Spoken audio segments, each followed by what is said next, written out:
Good morning, good afternoon, good late morning, good early morning, depending on what you're doing.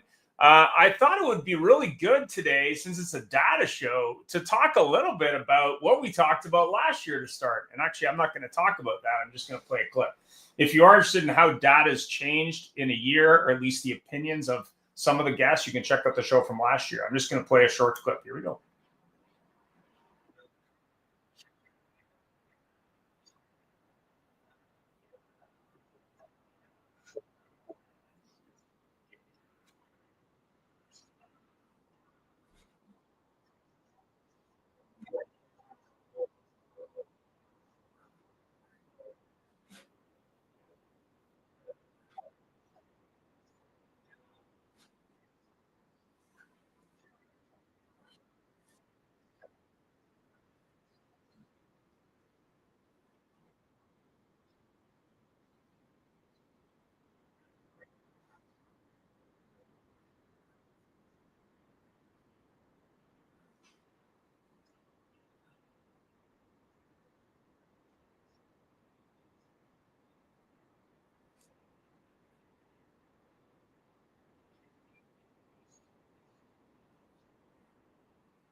So that's a quick, and if you have a question or comment for Tim, he is on the show today. So feel free to comment in the feed and I will ask.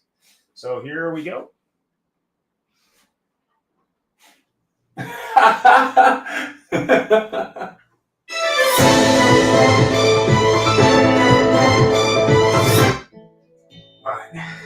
Life is about connection, having a support system to lean on,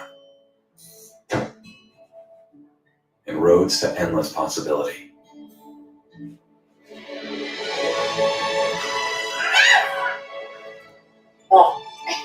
At every turn, guiding the way, we are building the connections that move you.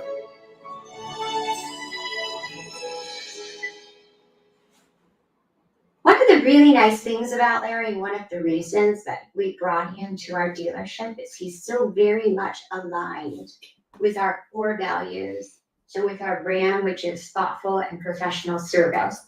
And because that alignment really worked out well, because he was so committed to the success of others, we really knew that he was the right person to spend time with our sales team, with our managers and each sales consultant. And we're just really thrilled to have a partnership with him. And so we thank him. How do you adventure? Is it fast? Is it free? Is it clear? Is it rugged? Is it remote? For your next adventure, trust MotoClose for buying, selling, trading, and protecting all of your motorized assets. Powered by Disclose Dealership Management Dashboard, your all-in-one DMS, CRM, menu, lead gen, inventory, staff, client, and deal management solution. Disclose DMD, like a DMS, only better. Mention promo code AutoHub2025 to get special pricing, including waive setup costs, no contract, and your first month's free. Car dealers often underestimate the power of social media.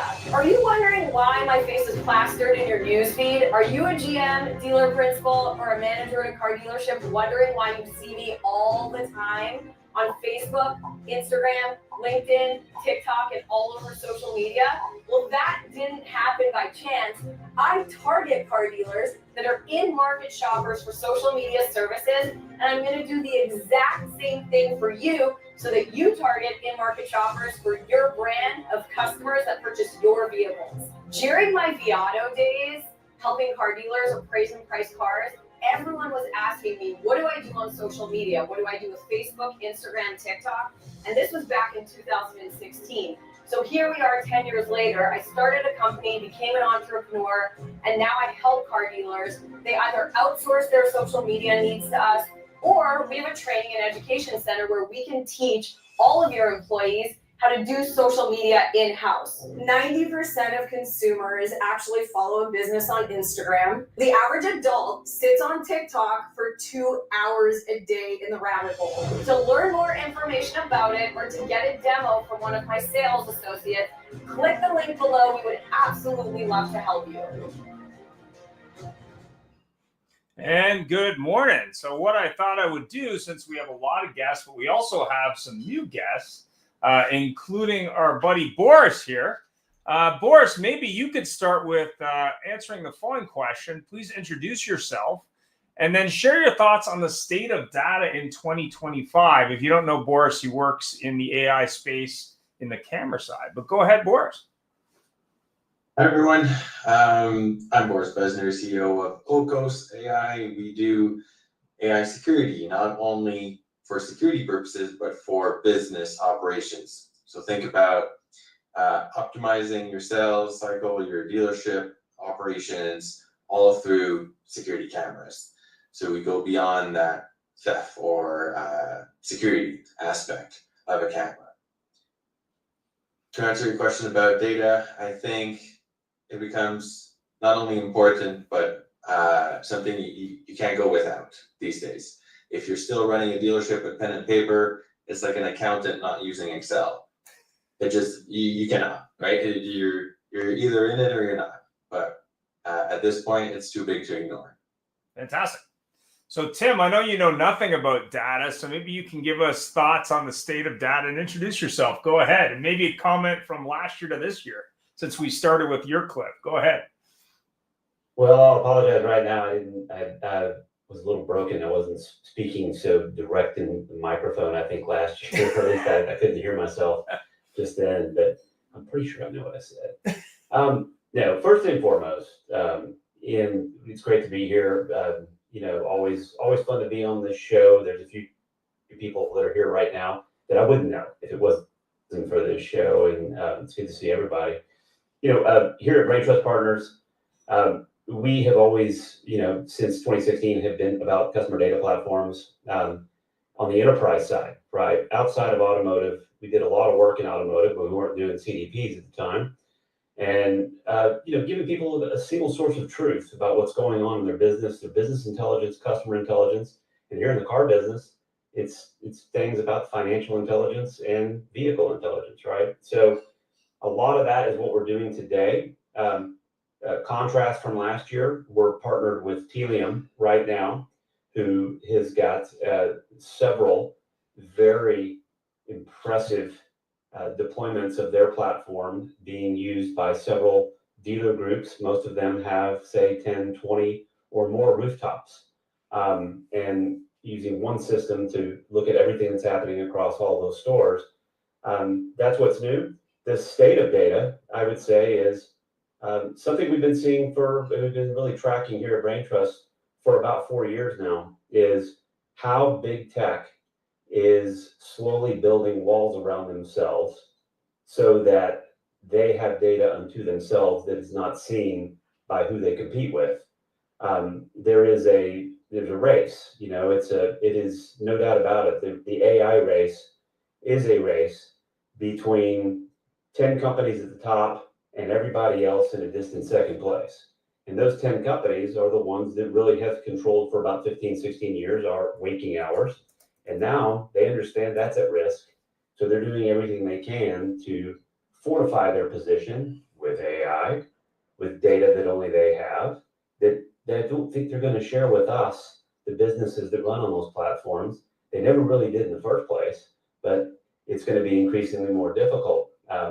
And in the car business, it's the same thing with some of the legacy systems who are doing the same thing. They're being reluctant to build API connections with other systems. It's as if they don't have confidence in their software and understand that all we want to do is make sure that the mutual customer we have is able to persevere. So this is where we are. That's 2025. Thanks very much. Brandy, what do you think? You're muted. There you go. Yes, I was muted. I was deep in thoughts, exactly what Tim was just saying, and that is just it. Centralizing where the data has been sadly underutilized, and I really feel like dealers right now are more in such a reactive stage with their data. They're not utilizing it properly. They don't have the right sources to draw it properly. The sources that they have are very underwhelming.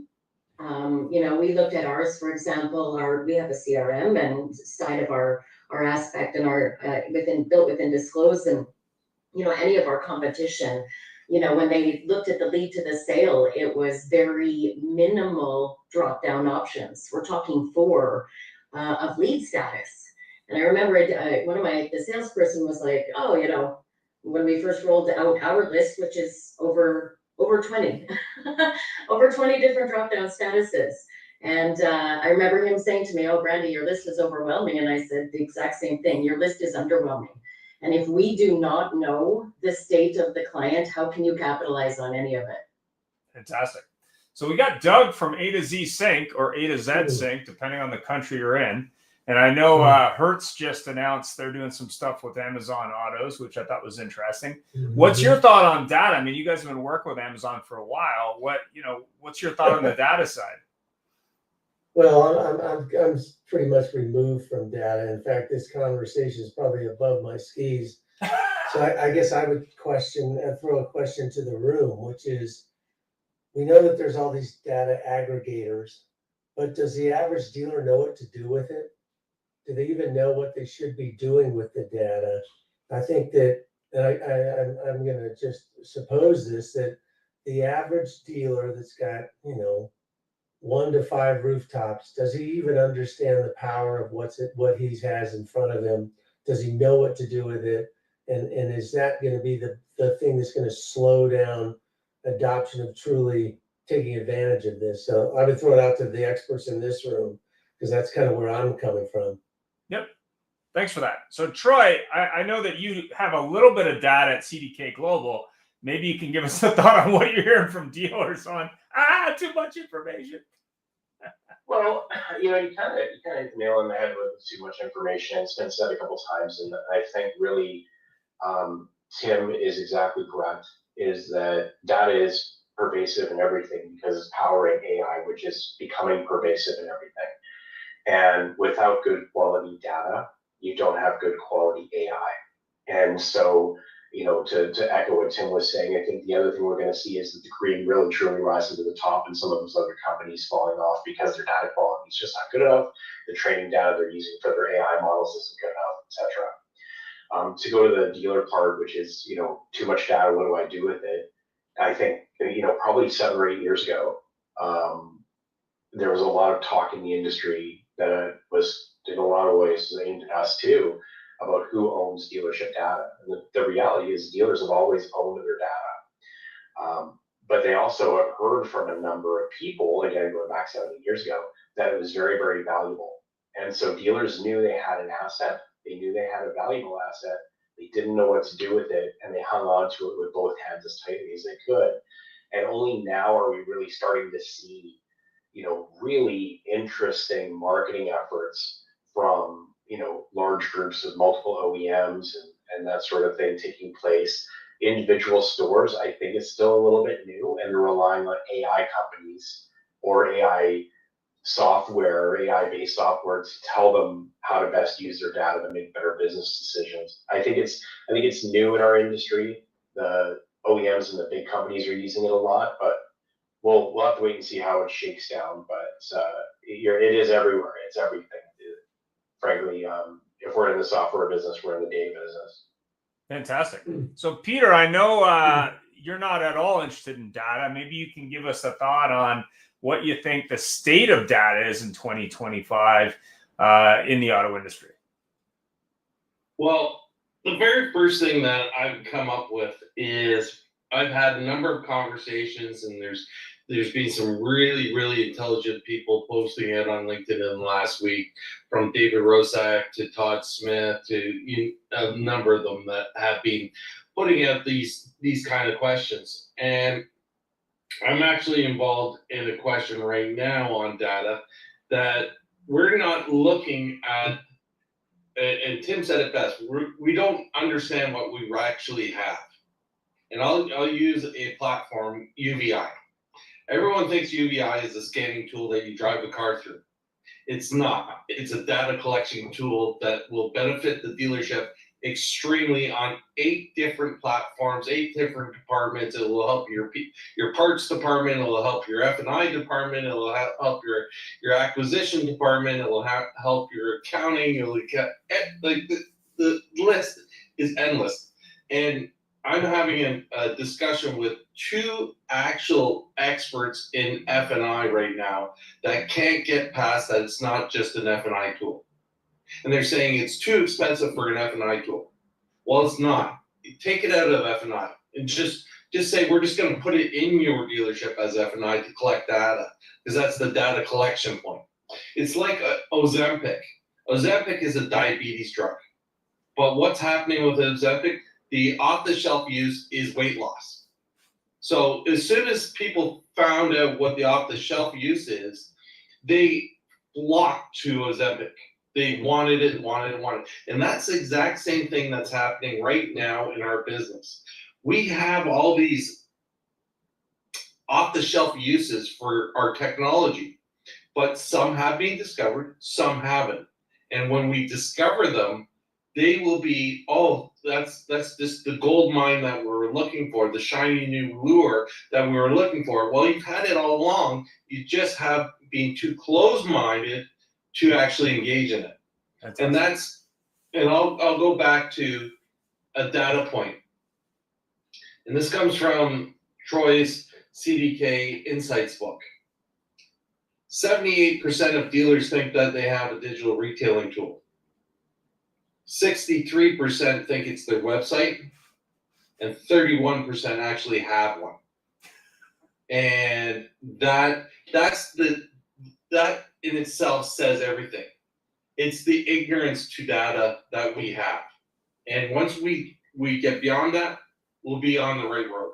Thanks for that. So what great point there. What do dealers do with that, or where should they start? We haven't talked to Boris in a while. So Boris, you collect data on the security side and on the customer side.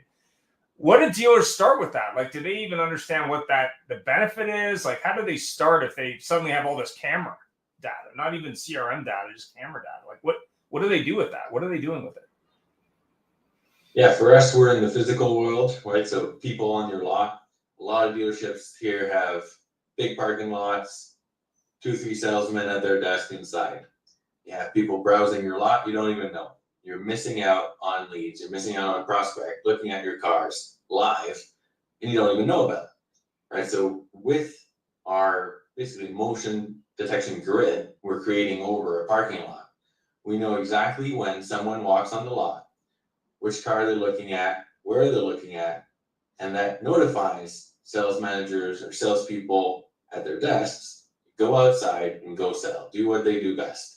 So that actually increases sales, but then all that data behind it, you can track which cars are getting looked at the most, what's the attention, and how should you basically plan your lot to put forward those most popular cars. So similar to a retailer that, like Walmart, for example, they know a certain amount of people walk by something and buy it. And dealers may not know that at all. Yeah. Our cameras are used in grocery stores and literally track your eyes. If you're looking at this cereal box or that cereal box, depending on how high or low you're looking at the aisle, and we track every product that way. You can do the same thing with cars. Yeah. Interesting. Tim, I mean, I don't know what your thought is on that. I mean, it's kind of interesting, but when you're looking at data, obviously you got to pick your battles. You know, what are you seeing that dealers are actually doing with data, and what kind of results are they getting? Well, I mean, I think a lot of dealers have, because they've been doing it for years, and I'm going to be very general when I say that. You know, you've got a number of companies that are doing a fantastic job of aggregating data publicly, and then selling it to dealers as in-market intent data, and that is just more fuel on what I think to what's become a bigger problem that Peter and I've talked about a few times, is that dealers are over optimized for the top of the funnel. So what are they doing with data? And they're doing pretty well. Is you know, they're trying to play the media game, and they're trying to play the last several years, and I would say TikTok more than anything fueled it, right? Not even Instagram or Facebook fueled it as much as TikTok did, but they've got into the content game, and they've got some tools that help them understand the at least that top of the funnel journey of what's happening in social in that case, and if people are clicking through to the site to schedule a test drive or whatever it might be. So I mean, I think that's the one thing that's happening globally. You know, North America global, I'm talking here with dealers. I think the thing we're starting to see is, and it's good for the industry. There are enterprise players coming from outside automotive. I mentioned Telium earlier as one of our partners, and on previous shows I've mentioned Treasure Data, who we still work alongside. But you know, those are companies that have proven since the early 2010s in many other industries, and now they're just coming to retail automotive and even tier 3 automotive, and that's a wake up call for a lot of the native data players in automotive. And I've just started, I would say more dealers that I talk to today have invested some research. They are somewhat diligent now in terms of understanding data on one side, and they're certainly AI curious, and they're experimenting. They certainly are. They're doing so with small point systems that don't cost them more than $100 a month right now. And I don't think there's anything wrong with that. If they did that across the entire operation, they'd be in a lot of trouble, because then they'd have, 15, 20 different AI things that are all making decisions unto themselves. And that's not going to be good. That's the challenge that we're going to have here across all of industry, not just car dealers. But, it's, there's going to be a point where you'll see people who say they're doing things with AI, and what they've done is just the same thing they did with SaaS. They oversubscribe with that is comfortable, and had AI on the label, at least, right, on the wrapper. And I just think where we are right now, it's there are a lot of folks. I think when you and I first joined, before anybody else joined, something I shared with Ian is that things are moving really fast right now. And what I mean by that is, here we are entering the last month of Q3 for most companies, and then we're going into Q4, which is always the golden quarter, right? We have some rattle and hum in terms of what we think is going to be regulated and unregulated, and that speaks to at least both the countries represented here, in terms of what's next. And I think there's a lot of folks that are in retail automotive that are ready to sign agreements. They're ready to start their journey with more control of their data and more control of AI, instead of what has been popularized over the last 3 years with prompt engineering, right? With just standard browser-based AI, right? Real stuff that will help them be more efficient, will help them across operations, help them have clarity and accuracy in their intelligence or their insights. And bottom line is grow revenue while you're reducing your cost of doing business month over month. That's what's possible here. Can I ask you a question, Tim? Are dealers vulnerable to being taken advantage of by these companies that are going to give them poor, let alone maybe poor aggregation of data, but poor advice as to what to do with it. And then as a secondary, is there a whole new job description that's being created within the industry of individuals, maybe from outside, to address this growing opportunity? I'll answer that question two different ways. One is software jockeys will be software jockeys. So right or wrong, they're just trying to sell software. And to a point that you made first, Doug, they don't understand the consultative strategic value that is needed to sit down, workshop a bit, right? To go through use case identification and use case development before you sign a work order for technology like this. That is something that is, again, not just automotive. That's everywhere right now. There's just software jockeys are going to be software jockeys. I'd like to add something to that, Tim.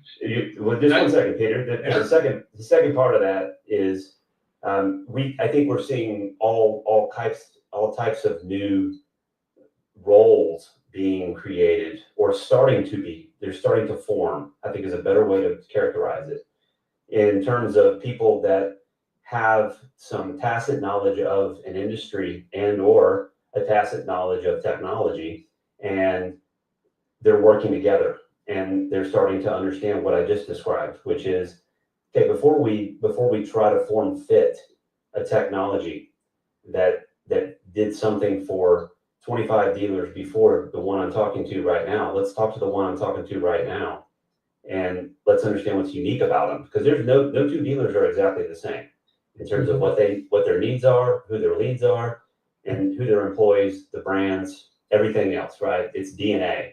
So I think we're seeing a hybrid. My straight answer to you is a hybrid type role of people that are familiar with the tacit tribal institutional knowledge for the business or the industry, who are also a little bit technologically curious, and people that are technologically proficient who are industry curious. Somewhere in there, there's a one person that's a hybrid. And I think that's where I think NADA is probably where we're going to start to see 2 or 3 people that are starting to develop as that. Not just car people that happen to be in technology now, and not technology people that have been in the car business forever. I'm talking about folks that have been experimenting a little bit and have probably crashed and burned unknowingly, good intendedly. Probably took advantage, or just things didn't go right when they started doing some of the work that they did for whoever employed them or whoever their client was, learning those lessons and now understanding that there's more diligence required up front. Now, April talked about this, I think after NADA this year, and she said, yeah, she bought a bunch of technology, and then when she tried to implement it into stores, some of them could handle it, and some of them couldn't handle it. So it wasn't even about, to your point, let's buy a bunch of stuff and try it. It was, is that store, is it the right fit for the store? Are they ready for it? But more importantly, can they actually move forward with it? Are they able to handle it? And I think to your point, when you look at the, that unique set of skills, there was a gentleman I met at SEMA, I believe. He vets software solutions and hardware solutions and other solutions for dealers as a service. So he goes, hey, you're looking to buy this. What companies are you looking at? These 5 companies. Okay, I'll vet those companies for you. I cost X, and then I'll advise you on what to select. And I think that's going to become more and more of a thing, especially as you have a proliferation of hundreds, if not thousands, of tools that may or may not be the right tool for that dealer, and there may be redundancy there. Go ahead, Peter. You had something to say there? Sorry. Yeah. So I'd like to add that I think right now we're looking at the modern dealerships Y2K moment. This is exactly back to what happened around Y2K. It was a rush to implement. Everyone was out there, didn't know what was going to happen, didn't know what the solutions were going to be, didn't know, just took that eventual leap.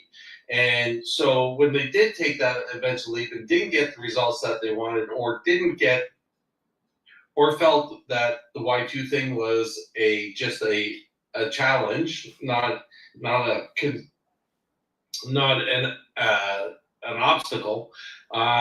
They felt that they were taken advantage of, and then they pushed back on it and everything else. And then dealerships started bringing in IT teams because they felt that those IT teams were worth it to them, and they brought them in, or they had a specialist, or one person that was a real specialist that really didn't have a distinct title or anything. And that's when we're talking about what's happening now. AI and data is now eliminating unnecessary positions in a dealership, or reducing the labor costs in the dealership.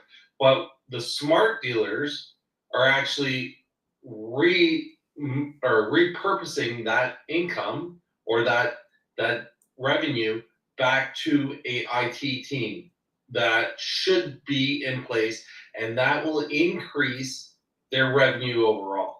And that leads back to CDPs. That leads back to AI influence call centers, you name it. There's all kinds of things that can come there. And the data we collect from it is going to serve us that much better. We're going to know that our customers want steak and eggs, and they want to order their steak medium to well.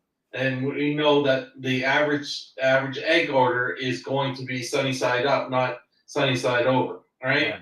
We're going to know all this stuff beforehand, so we can stock our dealerships properly, staff our dealerships properly. Thanks for that. So talking about stock and staffing, I mean, Boris, I think you're in a unique position. If you know what customers are looking at, or where you place a car on a lot, whether it be a new or used car, and maybe what models that customers are attracted to less or no, is that impacting how dealers order cars, or how manufacturers, if you're sharing that data with manufacturers, how they produce cars? Is there any learnings from that? I mean, what do you think? Yeah, for sure. Right now we work with dealers across the US and Canada.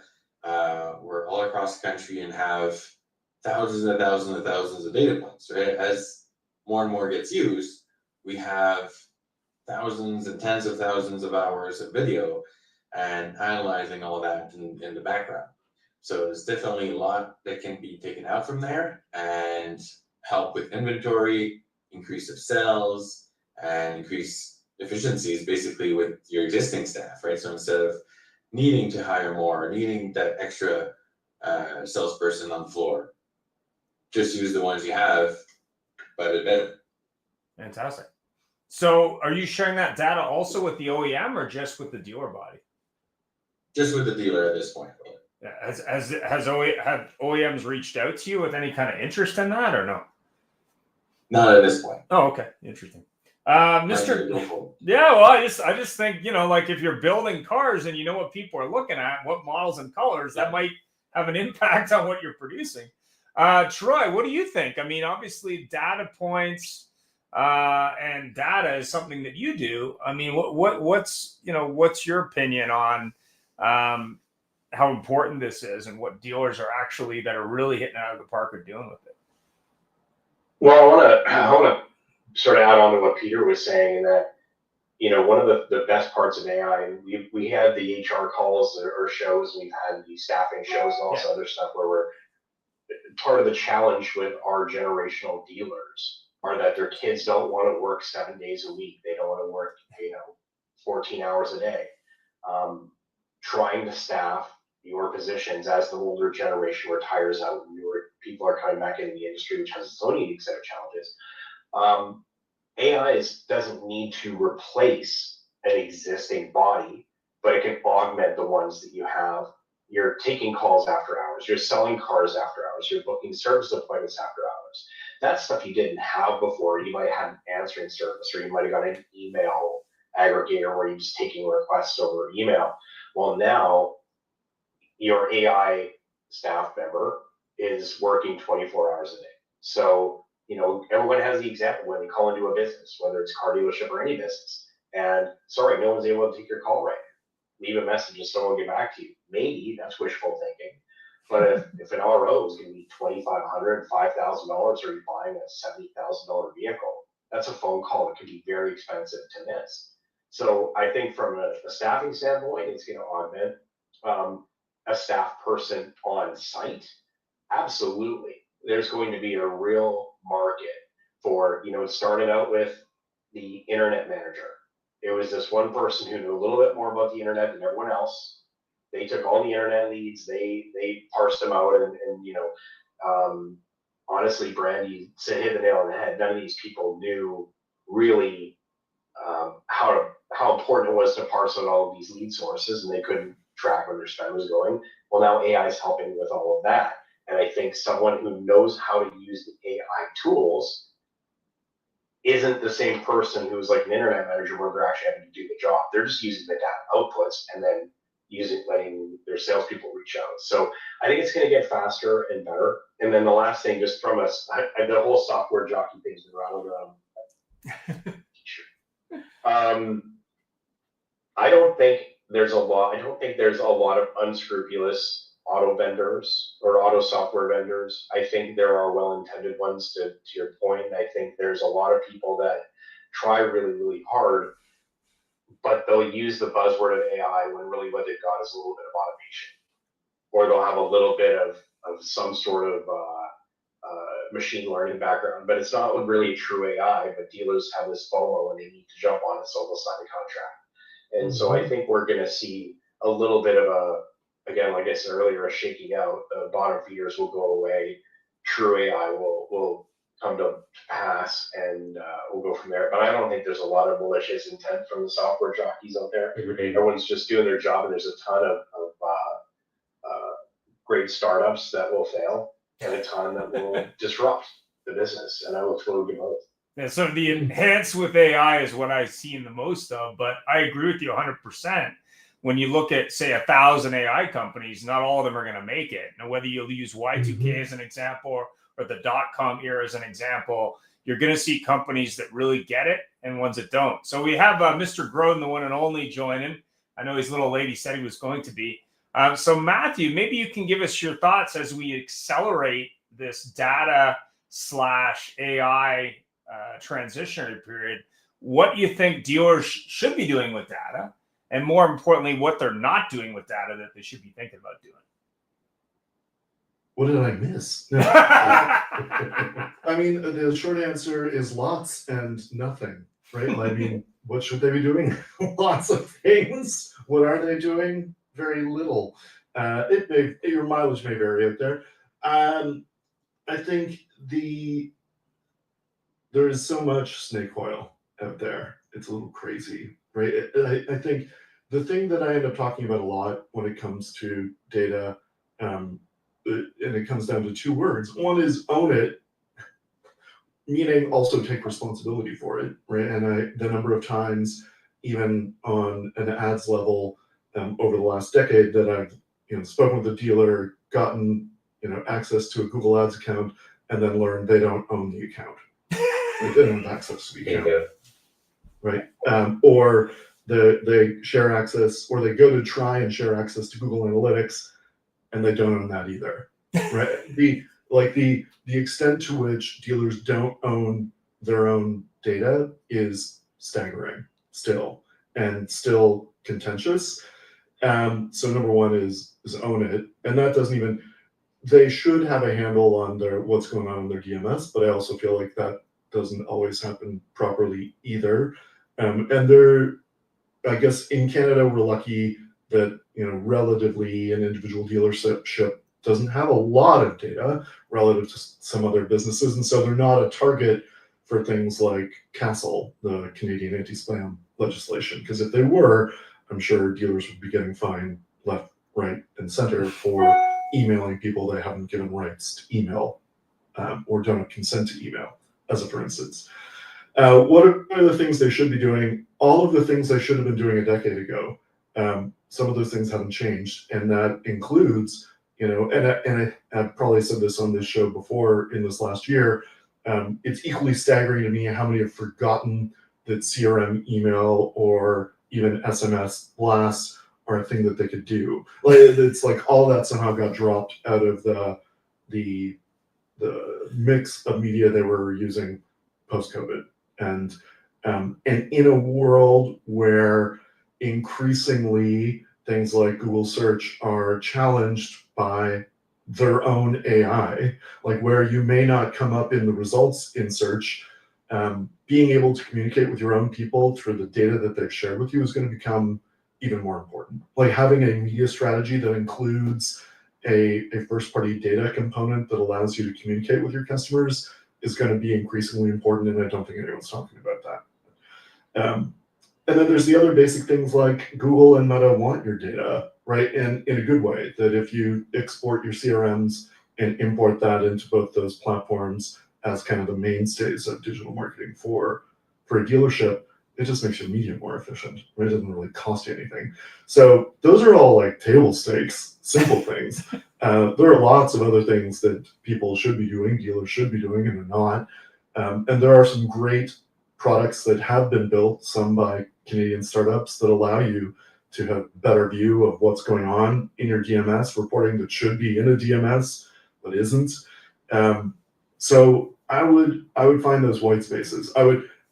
I think this all comes down to, and this was true at Google, it's true outside of Google, and it's even more true with AI. The getting better access or getting better answers out of your own data comes down to asking better questions, right? Mm-hmm. And they simply have not been educated in how to ask the questions. And now that the tools are readily available, now you can do things like take a spreadsheet and upload it to ChatGPT, which I'm not necessarily suggesting you should do, because now you're just giving that data to ChatGPT, to OpenAI. There are lots of ways that these tools can be used to answer questions you didn't even think to ask, right? And often the best question or a good question, I know when I joined the call, you were talking about, I think Troy, you were talking about vendors who either are or are not using AI. One of the best recommendations I've seen recently was, if you don't know, ask AI. Like give ChatGPT the URL to the vendor site and say, do you think this vendor is using AI? Give me a full report on what language models, which LLMs this particular company may or may not be leveraging. Are they using the latest? And then ask it to give you questions about that you could then ask the salesperson, right? Leverage the tools that are in front of you that are readily available to ask better questions. And if you don't know the questions, ask it to tell you what those questions should be. Yeah, absolutely. That's a lot of stuff, some of which I had never thought of. Very interesting. Doug, you haven't talked in a while. I know you're the expert in this area, but what do you think? I mean, we were talking about staffing. We were talking about and McDonald's comes to mind when they put in those kiosks, and everyone's like, they're going to fire all the workers. And like what happened is actually they had more orders, not less. They just didn't need a guy or a gal in the cashier's desk in the front there too often. But what are you seeing it with the one person model? You've got AI as part of that, or enhanced with AI. What are you seeing that impact on the staffing side? Like, are you seeing dealers saying, "Hey, I can get by with less people. I can close sales faster"? I mean, what are you seeing? I think that what AI is providing is more information so that the ultimate interaction with the customer is more spot on. They're not guessing anymore. They know more about the customer. They can speak into the customer's listen more accurately and create a more genuine relationship. I haven't seen AI other than receptionists, which is the bane of my existence. The fact that they're getting rid of people answering phones and having some AI chatbot that doesn't know crap, and having them take the place. I hate that. And actually, I think for dealers that don't adopt that, they stand out. Because when you get an actual person on the phone, it's like, oh my gosh, this is so refreshing. I love this. I can actually get something done now. I'm not yelling at somebody named Alice who doesn't know anything. So I think that's, one of our clients once said, what technology should do ultimately is just make the job of the individual better, not necessarily take their place. And I firmly subscribe to that. But I did have a question that Matt kind of touched on. With all of this information that's gathered and the ability to reach out to customers from various channels, could there be a snapback where customers actually don't like the fact that you're able to reach out so easily, so frequently, so accurately? Is there a way that a customer, that the general public will say, I never asked for this, why are you doing this? And will opt-outs become even more prevalent? And could it actually blow up in a dealer's face? I think blow up is a big way to articulate it. You get unsubs now, right? Like I hear stories of dealerships that haven't done like an SMS blast, who then sign up with a new tool, fire a text message to like 10,000 people, most of whom they haven't spoken with in 5 years, and more than half of those people will unsubscribe or has to be removed from the list. So that phenomenon is not going to be new. I think the opportunity that is different, and I said this, I think, Ian, last time I was here, if anyone hasn't gone and tried Bordy yet, if you haven't actually gone and tried Bordy as a tool yet, you need to go try that tool, because it really, the thing that really stands out about that AI service is that they built it with courtesy. Like I've seen, South Park recently made fun of this actually in their latest episode, but in that it's like AI is almost too polite all of the time. But Bordy welcomes me every time I speak with him. He thanks me for including him in things like education classes where I'm, presenting it to other people. So I think there's a real opportunity. I also agree. There's going to be like the real trick with the AI staffing question, in my opinion, I know I'm taking a small step back, is that I don't think it displaces anyone in dealership today, because the things that we might be asking AI to do, no one is doing today in AI, like, or at the dealership, right? So even if it is, in the worst case scenario, Doug, as you said, a kind of mediocre Alice, very bot that is very identifiable service, probably those phones weren't getting answered before anyway. And so maybe that's better than no one getting a phone call answered, but still not a perfect experience. So I think there are a lot of the things, or it's, again, I talk to so many dealerships and they're like, well, we use these marketing platforms, but we haven't done anything on TikTok, right? Or we're very active on Instagram, but we've forgotten we can't even sign into our Facebook page. I know I come from a very marketing-centric page or point of view, but these are things that are so easy now to automate, right? If you're doing it in one place, have it scaled to the other places. Or if you're creating one video, have it translated to Mandarin and Cantonese, right? So you can speak to a different audience in your same marketing area. So I think in the near term, there are going to be dealers, there's going to be businesses across the board who are like, how do we save money, right? Are there people we can fire to save money? Because that's often how people start out with these conversations. But I think the reality is, these things that are easily done with AI and AI tools today are things people are not doing well or not doing at all at dealership. And so we're just filling some gaps I see that, but I guess sometimes I think dealers have decided a problem exists when it really didn't exist, but they just decided it does exist, so let's go do something about it. And frankly, in the most mundane things, it's almost as if AI gives me an excuse to overlook the mediocrity of my staff or my staff's leadership, and I don't have to hold them accountable anymore. And maybe the byproduct is that I've got a bunch of drone managers that really can't think for themselves because they don't have to anymore. And so what have I really created? Has it been an enhancement, or have I just shifted a problem from one thing to another? I mean, I would think intelligent use of all of this data is the direction to go. I see Tim kind of nodding. So, I mean, Tim, am I off base there, or what? What do you think? No, I think you're spot on, Doug. I mean, I think a couple of things, if I can just rewind on what Matt said about data ownership. That's a symptom of what you just described, and them overlooking or wanting to hit an easy button in another direction, because it sure sounds good. It sure sounds like it'll give me what I want when I'm not getting what I think I should have, right?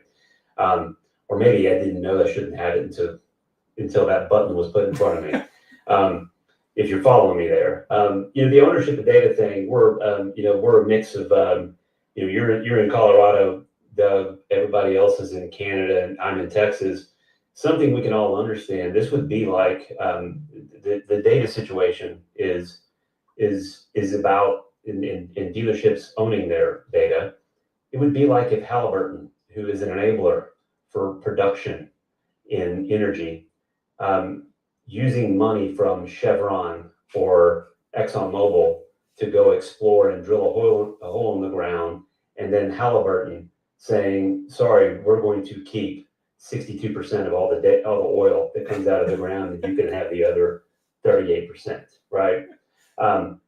That's what operating on third-party land will do.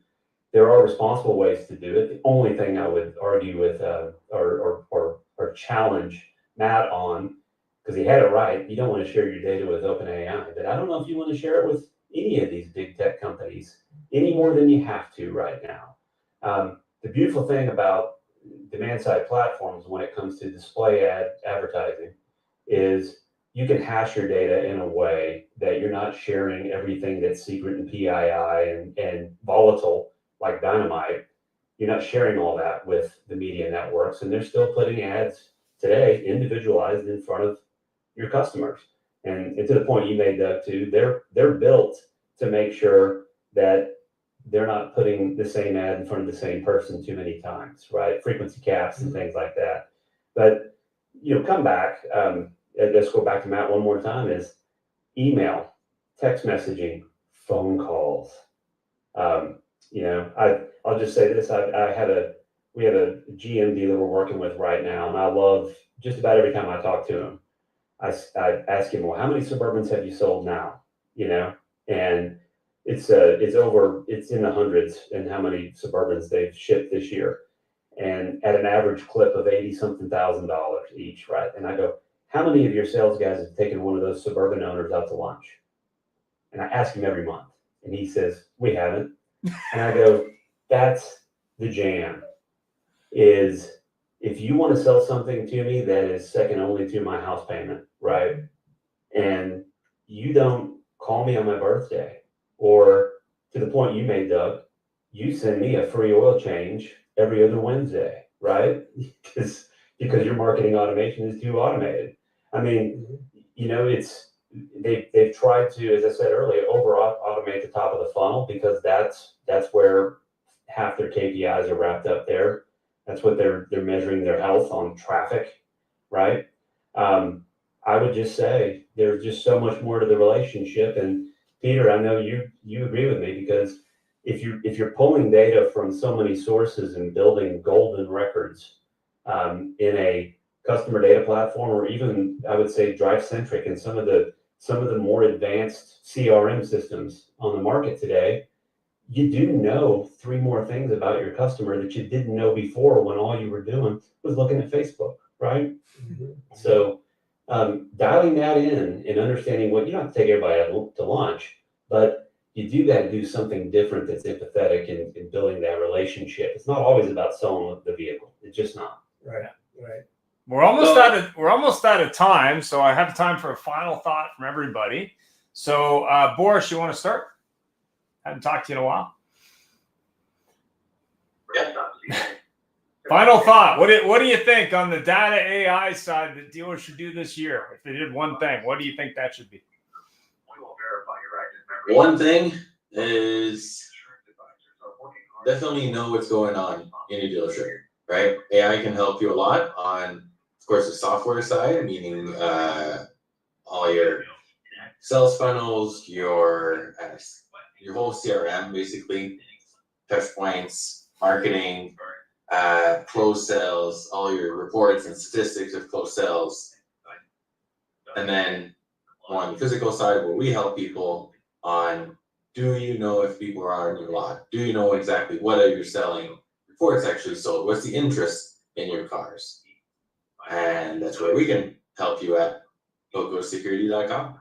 Thanks very much. Doug, what do you think? I think to me, it's make sure you've maximized the abilities of your team, and then look at AI and data as a way to enhance them. But don't look at data and AI as a way to just make up for the shortcomings of your team. Make sure that in the end, it's still person to person business in the end. So make sure that's maximized before you look at AI. Fantastic. Troy, what do you think?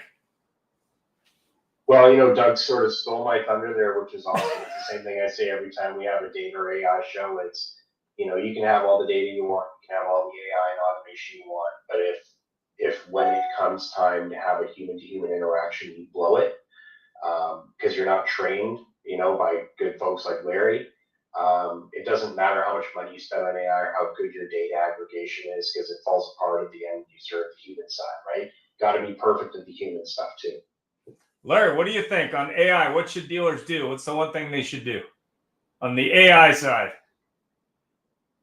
Can you hear me?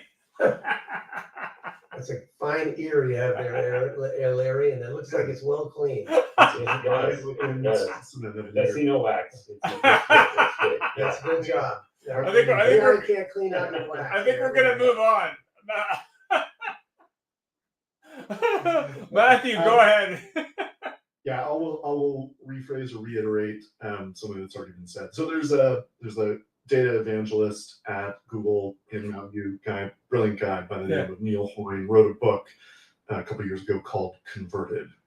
And one of the things that he says in that book is start with people. Right? He just says start with people. But in the same breath, what I would say in that exercise of start with people, you probably, as any business owner, you have access to either Google Workspace or Microsoft 365. Like you have access to one of those tools, and with those tools, there is enterprise AI work already. Right? You either have Gemini or you have Copilot pretty much at your disposal without having to go license something. And so as a business owner, one of the things I talk a lot about now is it is your responsibility to make sure that you're training your staff, at least giving them the opportunity to use these tools. And they may be using them wrong, and they may be cheating every once in a while, like students at college. But if they don't start kicking the tires on these tools, they're going to get left behind. And so in addition to having great people like Larry train your staff, I think there's real opportunity to just let people experiment. And I don't mean in a dangerous way, but it's more like just start to understand what the capabilities of these tools are if they're not using them already. And so I would start with that, and then I would reiterate for the love of God, own your own data. For the love of God. For the love of God. Peter, final thoughts. Final thoughts is, how do I get a radio voice like Matthew Gordon? Well, the microphone helps. The microphone helps. Like it is, he's got the perfect voice for late night radio. Where I would look at it is exactly what Matthew said. Reverse engineer it. Go from your humans, figure out what their jobs and their descriptions need to be and how they have to interact with the public. But even go one step further. Start interviewing your customers and seeing what they want first. Then go to your team and then design it from your team. Then look for as Tim said, then you have a definitive platform to go to what you need for software implementation, and then develop your process from that with the tools and your people, and then go back to your customers and ask them. It's a wave pool going one way to another. People, process, technology, process, people, back and forth. So that's where I would leave it. Thanks very much. Well, have yourself a great week. Thanks for tuning in. If you have questions, reach out. Have a great day, and definitely check out Lethal Sales Wednesdays at 7 p.m. East for a completely different experience. Bye for now. Thank you, everyone. Yeah. Have a great week, Bye. guys.